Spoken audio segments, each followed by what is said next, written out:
Yeah. So again, I got a call from I got a call there at hand side. So let me continue on. I said the righteous is Israel, right? So let me get a precept there before I get this one in Genesis. Let me get a precept there in Jeremiah chapter 2 verse 20, I believe, or 21. It says, "Yet I planted thee a noble vine," this talking about Israel, "a holy, a right seed, a righteous seed. How then art thou turned into the degenerate plant of a strange vine unto me?" That talking about Israel. The Most High made Israel righteous because why? They had the laws, statutes, and commandments of righteousness. Alright? So them is the righteous upon the earth, and the wicked is the Cain, this Cain seed. Cain's seed came back as Esau. Abel's seed came back as Jacob, whose name was changed into Israel. Okay? And that is how the story goes. So Israel is the righteous. Esau is the wicked. Right? So when you read Genesis, the 4th chapter, this is pure envy here, right here. This here is pure envy. To kill a man because he do a good thing, and you do a wicked thing, that envy. It says in Genesis 4:1, "And Adam knew his wife, and she conceived and bare Cain, and said, I have gotten a man from Yahweh, from the Lord. And she again bare his brother Abel, and Abel was a keeper of sheep, but Cain was a tiller of the ground. And in process of time it came to pass that Cain brought of the fruit of the ground an offering unto Yahweh." That is pure evil. Cain knew what sacrifice was needed. He knew. But it's just like he's saying, boy, to hell with everybody. I really don't matter. The sacrifice really, whatever. Lord could get whatever he wanted. Yeah, whatever.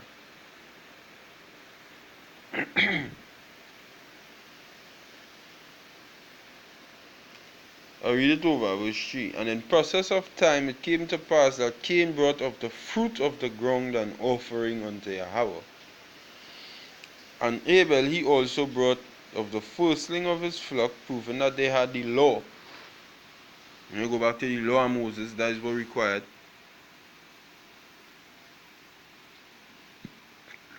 "And of the fat thereof. And Yahweh had respect unto Abel unto his offering, but unto Cain unto his offering he had not respect."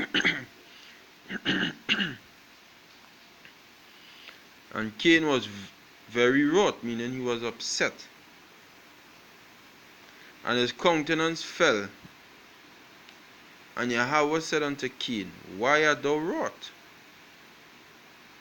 And why is thy countenance fallen?" Meaning he face looking, he very sad. He like, we frick, boy. This man has shown me no respect, but I bring fruits for you, boy. You're supposed to show me respect for that. This man just bring what do you call it? He bring his first thing, but he bring fruits. That's how Cain was thinking. The kind of fucking mindset this man having. Yeah, what the Most High say? He say, "If thou doest well," meaning if you're doing good, shall thou not be accepted? So if you're doing good, if you ain't going to take, where you telling me, where you giving me? If you're doing good, I righteous in, I not a wicked person. You don't try and play finding wickedness in me that mean accept your offering. Your offering wasn't righteous.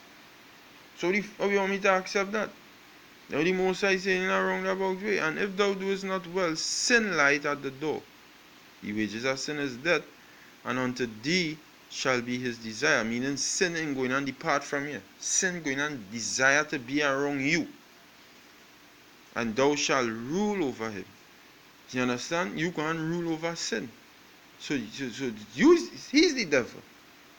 Because that way death come into the play. Alright? And the serpent is Cain. Cain is the serpent's seed. Genesis 3 and 16. I will put enmity between you and the woman, and between thy seed and her seed. Alright? Cain is the serpent's seed. That is with death coming to the world. Envy of the devil. The devil always hate righteousness. And when Israel doing a righteous work, it's always a hater thing. Everybody always want to fight on Israel. Oh, why them doing this? Oh, why they doing that? What? Yo, why all you envy Israel like that? You always envying Israel, why? No, this. No, second Maccabees, first Maccabees. Listen, huh? First Maccabees 5 verse 1.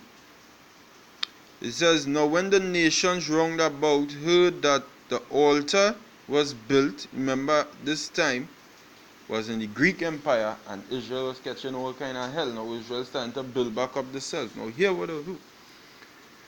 Now when the nations round about, who was the nations round about? All the other nations. Mainly the Edomites. It had who? It had Arabs are wrong, it had Moabites are wrong, it had Elamites are wrong, alright? The Hamites, all of them, there was a wrong. It says, now when the nations round about heard that the altar was built and the sanctuary renewed as before, it displeased them very much. Envy. They hate to see Jake do good. They just can't put it within the spirit that, hey, these people doing good for themselves, right? That is why all of them conspired against Israel, right? Them is the wicked people, right? But the main wicked is the fucking white man. The white bitch, the so-called white bitch on the earth. He's the wicked. He's the true wicked. But these other nations, they confederate with him, right? It said, wherefore they thought to destroy the generation of Jacob that was among them, and thereupon they began to slay and destroy the people. Why? Because why? We building back, we Salakia, not we fucking. We building back the blessed sanctuary of the Most High. So these fucking devils, these wicked people don't want to kill me for that. And it's the same thing today. When you link it, it's the same thing today. We building back the temple of the Most High. The beginner, the chief cornerstone, and I look up that meaning of the word chief cornerstone recently. I will do a video on that, you know. But it's the same thing today. They'll be very displeased every time Israel doing something for themselves. It's like, fuck, these niggas won. They start back to work. No. Ezra's 4:1. It says, now when the adversaries of Judah and Benjamin heard that the children of the captivity builded a temple, this is in our next time. Alright, this is in our next time. This is in the when the Babylonians came and destroyed the temple, and he was building it back in the reign of the Persian and the Medes. What the time I now read before, they didn't destroy the temple, but they went in the temple and do all kind of abominable works by. All kind of abominable works by. Boy, shit, Antiochus, that main character, it had Antiochus the third, it had Antiochus the first, the second, the Seleucids, it had different kings. But you see the fourth by Antiochus Epiphanes by? That he came into power around 175 BC, I believe. That man, boy, he destroyed that temple. He do all kind of things in that temple. The abomination that make it desolate.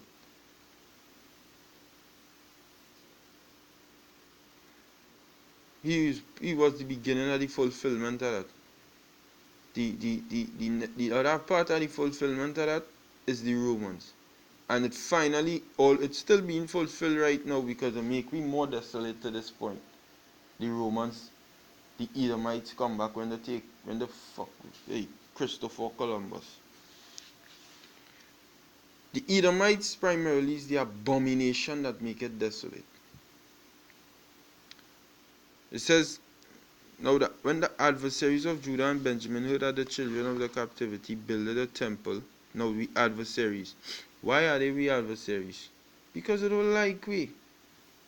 And you niggas don't even understand. These other nations do not like we. They don't have no love in the heart for we. Don't fucking scripture saying Sirach 12 and 10, never trust your enemy. I read in Nehemiah 5 and 9, the heathen our enemies, do not trust these people. So watch out will come bending and saying, like, could we build a, what should they do? What should them efforts do? It says, then they came to Zerubbabel and to the chief of the fathers and said unto him, let us build with you, for we seek your God as ye do, and we do sacrifice unto him since the days of Esarhaddon, king of Ashur, which brought us up hither. But Zerubbabel and Jeshua and the rest of the chief of the fathers of Israel said unto him, ye have nothing to do with us, and to build an house unto our God, but we ourselves will build unto Yahweh the God of Israel, as King Cyrus the king of Persia had commanded us. Then the people of the land weakened the hands of the people of Judah and troubled them in building. Why? Envy. Envy. These other nations envy us. They always had some jealousy inside of them every time they see Jake doing something. That is why even today, when they see a so-called Negro rise up, let me say in this society, trying to help people, dog, but they go and kill that man. It's by the mercies of Yahweh Shall we not consume soldier. And that is a true saying, soldier. That is a true saying. Let me look for that precept. That is a true saying, because I'm telling you. Right now, boy, if they could have killed the prophets, they'd have killed them. But the Lord protecting them. Alright? The Lord protecting them. Lamentations 3 and 22. It is of Yahweh's mercies that we are not consumed, because his compassions fail not. Alright? His compassions fail not. So, if, boy, I telling you, the scene we building, the scene Jake building, you feel them have, you feel it like that? You feel it like that? That way the scripture written in Revelation 12 and 12, the devil is come down unto you having great wrath. Because he knew it, he had but a short time, he's seeing Jake starting back to build. So, through his envy, what is the great wrath that Cain took upon Abel? He killed him. Wrath, envy, built up in him. So through the envy of Esau seeing we building back ourselves and coming back as a nation of people, so yeah, prepare yourself, because Esau is going to come down with great wrath. The scripture say that. Because why? Is envy in his heart. He don't want we to know ourselves, to know we is the righteous, to know to do the righteous things. He wants wickedness to continue in this earth and keep going, keep flourishing, because that is how he lives. He lives. If righteousness ruling, he cannot exist in righteousness, because he is adverse to righteousness. The word adverse meaning basically contrary to. Alright? He's contrary. His spirit is contrary to that. So he cannot coexist in a environment where righteousness ruling forever and ever. Hence the reason why he had to kill Abel. Because he's seeing that this man have a righteous spirit in him. I can't exist. I need wickedness to be around me. That is the so-called white man. That is the spirit. That is why he getting more and more and more worse. The scripture say evil men and seducers shall wax worse and worse. Now they're talking about a false prophet, but hey, so-called white man too. Because he's the main false prophet. The scripture says Satan himself, 2 Corinthians 11 and 14, Satan himself is transformed into an angel of light. evil men and seducers shall wax worse and worse. That is in 2 Timothy 3 and 14, I believe. Or 3 and 13. Okay? So, is the so-called white man, but he cannot, these nations, they cannot see Israel doing nothing other than being niggers, spics, and killing each other. And anything other than that, if they see we stand back to do righteousness, yo, their MO, and the word and MO is just a shortened form of, say, modus operandi in the Latin, but is the operation mode. Their operation mode is to destroy Israel once they're doing good. But if all are we being homosexuals and lesbians and freaks and transgenders and drug dealers and gangbangers and all these things, yeah, we don't have no problem with all that. All you could do that. All you could kill each other and do all that. Me go and seek to kill all you once all you're doing that. But if all you're doing righteousness, death. So it says then the people of the land weaken the hands of the people of Judah. But these are the same people who now say, let me build with all, you know. Proving the heathens have no fucking place in weak. This is just a physical temple. You feel Zerubbabel and them couldn't say, alright, there no scene, just build between her. But you come and put up some mortar and, you know, help you out there. And I'm not seeing all you're looking sincere. Zerubbabel and them could have said that. But it's a spiritual thing. Heathens have no place in Israel. That is why the scripture says in Revelation 22 verse 14 or 12 or 13 somewhere. For without are dogs and sorcerers and whoremongers and idolaters. Alright? For without the temple is these people, that is these heathens. The righteous is for the kingdom.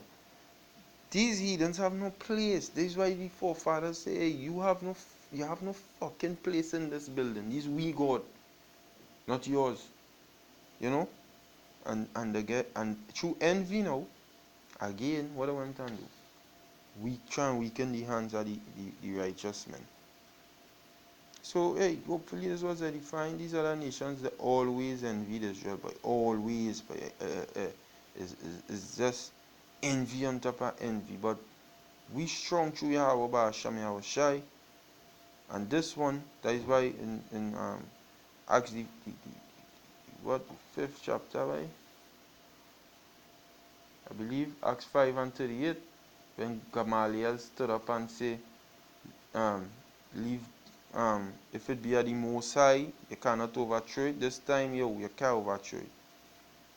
Yahushua told Peter, the gates of hell shall not prevail against it. Matthew 16 chapter, the 18th verse, somewhere wrong way. Alright? Matthew 21 and about 30 something, it say that whosoever shall fall upon the stone shall be broken, and whosoever the stone shall fall upon shall grind them to powder. We, the great millstone, beginning with the apostles, is that stone. This time you can't prevail against it. You just go and grow and grow and grow and grow. Matthew 13 and 32, where you say the kingdom of heaven is like unto a mustard seed, which is the least of all grain, but when it is planted, it grows into the biggest tree, and all the fowls of heaven come and nest under it. That is in the kingdom. Then everybody go and just be under, just like in the vision of Nebuchadnezzar, we had all birds was resting under this tree, something to that effect. If I'm mistaken, I will correct it, but I can't remember vividly. So if I off select, but that is the kingdom of heaven, where it speaks about in Matthew the 13th chapter, the 32nd and 33rd verse. Alright, it starts off small and then ends up the biggest thing on the earth, and it just go and grow and grow and grow and grow and grow and grow. This doctrine, you heathens can't stop it this time. So with that, I'm going to say Shalom, Barakataya Hawaba Hashem Yahushai, double honor to the apostles, a great millstone, who rule well. Shalom.